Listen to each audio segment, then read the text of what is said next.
د حکم په مختص په دغه پورې نه ده. ګورې نور دا مسله خو ذکر کړه، هر هغه شی چې بدبویي پیدا کوي په خوله کې د دغو ټولو حکم دغه ده.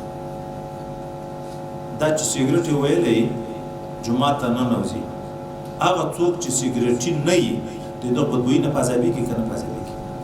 نو ملایکې بیا نه تر پازابېږي. ډېر خلک چې دا نسوار کوي، د خولې د صفایي اهتمام نه کوي، هغه چې سړي په څنګ کې ودرېږي په دا خاص کر د ګرمیو په موسم کې دا سړی تر پازابېږي که نه پازابېږي؟ ملایکې ولې نه تر پازابېږي؟ هر هغه شی چې بدبویي پیدا کوي، دا حکم مختص په دغو پورې نه ده.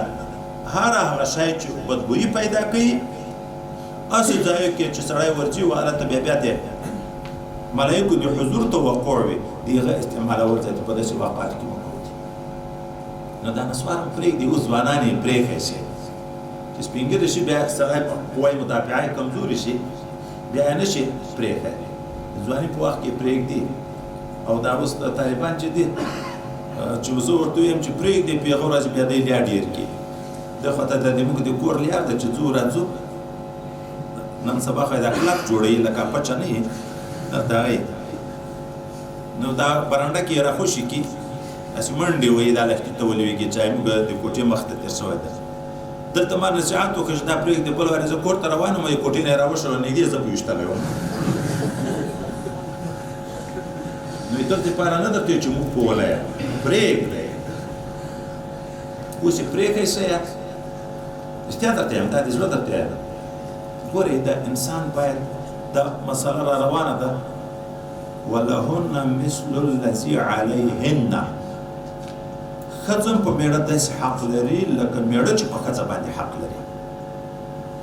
ښځه به د خپل میړه دپاره ځان ښایسته کوي که نه؟ میړه به هم ځان ښایسته کوي. صحابه وګیرې چې سپین ږیري هم ورته تورولې چې چا به نوی ځوان واده وکړه. زموږ په مذهب کې امام ابي یوسف رحمه الله د امام صاحب شاګرد ږیره توروله، چا اعتراض وکړه. مثلا خو د ږیرې په تورولو کې اختلاف ده، خو دا دوه طبقو ته جایز ده چې مجاهد د جهاد کار کوي چې دښمن په سترګو کې مرعوب وي، او هغه څوک چې د عمر نه لوی وي او واده یې کشر وي، د واده تقاضا دغه وي. د امام یوسف صاحب ورته چې د ما ودونه دي، د ما میندې دي، زه دا غواړم چې دوی ته ځان ښایسته کړم لکه دوی چې ما ته ځان ښایسته کړي. ګورې شریعت کې دومره حکم ورته بدل شو، عامه خلکو ته ږیرې تورول ناروا دي.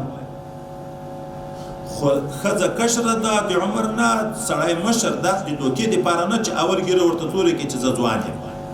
نه، په دا سپینه ږیره در سره راضي شوې ده، نکاح شوې، خو بیا یې دې خواهش دا ده چې ږیره توره شي، ته یې دې دپاره کړی شي. شریعت حکم درته جایز کړی. د معاشره حسن معاشرې د وجې نه آدابو کې دا دي چې سړی خپل کور ته ننوځي، د خپلې بیبي سره همبستري کوي، سړی به هم عطر استعمالي، ښځه به هم عطر استعمالي. په دغه ځای کې خصوصي سنت دي، د ښځې دپاره هم د نر دپاره هم. ولې؟ وایي چې سړی د ښځې د خولو د بدبویي نه په عذاب نه شي، ښځه د سړي د خولو د بدبویي نه په عذاب نه شي.